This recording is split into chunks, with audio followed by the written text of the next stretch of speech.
So here's how you deal with a narcissist when you can't get away from them. Because some of us are in situations where it's not as easy as just doing what the coaches and experts say, which they always say you need to get away from the narcissist. Well, if you're in their family, if you're married to them, if you're living with them, if you work with them, if they're your boss, there could be some reason, shape, or form that makes it so that you feel like it's just not as simple as just getting away. So how do you deal with them in the fact that they are just there? Well, you have to understand the psychological profile of a narcissist. They are hierarchical in their thinking. So they're always battling with you. They're competing with you for higher status in the hierarchy that's in their head. So even though you don't want to play any game or battle for any hierarchy with them, they're still going to battle you for this hierarchy, for this status. And that involves tearing down the way you feel about yourself and tearing down the way others feel about them, and also tearing down any forms of status that you may actually have, like jobs, positions, reputation, self-worth, self-esteem, skills, abilities, and health, mental health, and happiness. So they want to tear all of those things down. So essentially, they're seeking to destroy you. Now, without their empathy, which they don't have, and without accountability, they have the same profile as a psychotic killer. So imagine you had a psychotic killer in your house. How would you deal with the psychotic killer, especially knowing that they're motivated to destroy you?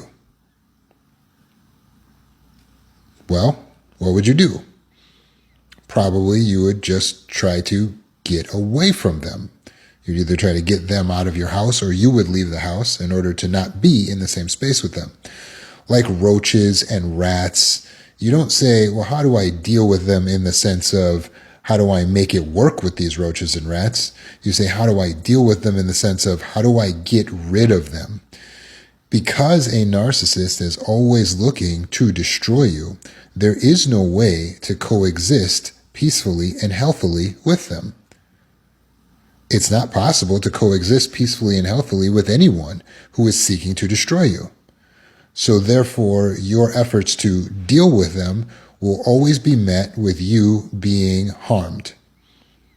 They are toxic, so therefore, just being in their environment, seeing their body language could be hurtful to you. And they're making sure that they make their body language hurtful to you, neglectful to you, abusive to you. Their words are hurtful, neglectful, abusive, mean, cruel. The way that they talk about you to others, hurtful, neglectful, abusive, mean, cruel. They're going to smear you, right? So there is nothing that you can do that's going to make it so that you are not being harmed by them when in their presence, because their whole goal is to harm you, to bring you down in this hierarchy, in this status, so that they are above you and you are below them. Otherwise, they see you as competition. There is no equal to them. You're a competition, and then you're either going to be below them or above them. And they don't want you to be above them, so this is how they think. There is no way around that. So in order to deal with them, you have to use avoidance. Just like with a psychotic killer, you would have to try to avoid them. Just like with roaches and rats, you would have to try to get rid of them. With a narcissist, the only way for you to deal or to cope is to be actively avoiding and getting rid of them. So you have to put a plan into place. Now, I understand it may not be ready, complete, and finished by tomorrow. So there may be some weeks or even months that you have to be in the planning phase of getting out of that house with them or getting them out of your home. But regardless, you need to be working on that plan. You have to be, because there is no long-term strategy for making it work with them, even if they are your family, your boss, your coworker. You have to be working on something, and it has to be silently, because you would never tell them, I know where you are, I'm trying to get out of here, I'm working on an escape, because obviously they will oppose that, they will fight you, and now you'll have that to overcome, which makes it very difficult. While you're at not giving them the information that you're leaving, go ahead and just don't give them any information. Understand that you're dealing with them is temporary and you are still going to be hurt while you are dealing with them. That's a promise. During the next weeks or months that you're planning your escape, you're still going to be getting hurt and abused. We're going to minimize that by practicing active avoidance in the process of trying to get away from them. So that's going to look like shutting off access to yourself, your emotions, your information, your thoughts. You never tell them anything because knowledge is power, and you don't give power to a terrorist, to an active bully, to a psychotic killer. So recognize that your job is to avoid. So if you're shutting down access to yourself emotionally, then you're doing what they call gray rocking, which means that you're being emotionally flat. You're not showing on your face any emotion. No face. Just plain nothing. Don't let the muscles move in your face. You're not responding to anything or saying anything, or definitely not initiating any conversation unless it's absolutely necessary, and then you're keeping it very non-emotional, very direct to whatever the situation at hand is. Oh, hey, the mechanic's coming tomorrow. That's it. You just are giving information. But you should break down all information to recorded, all communication to recorded. So send texts even though you live in the same house with the person. Send emails even though you work in the same office as the person. Everything needs to be recorded. When they try to talk to you off recording, put it on recording.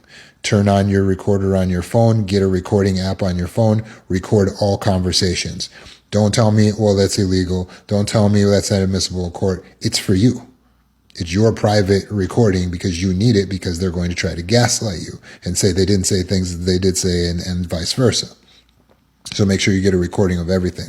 If you're working in an office with them, you need everything in writing. So even if they try to talk to you and say something to you without putting it in writing, and you ask them, can you send me an email on this? And they still don't want to send the email on that, then you write an email on it and send it. You write down notes after a communication with them. I don't care if they're your family, if they're your husband, if they're your wife. It doesn't matter. This is the protocol that must be followed. Showing no emotion, giving no information, not initiating any communication, and writing down and recording everything. And yes, if you can get a video camera in there, get it. It's for you. It's not for other people. It's not helpful to try to show them the proof. No. It's for you. It's for you. You have to protect yourself from the lies and the gaslighting to the extent possible. They're still going to take any in that they have to try to hurt you and manipulate you. So any conversation they can use, any conversation they can start, they're still going to try to hurt.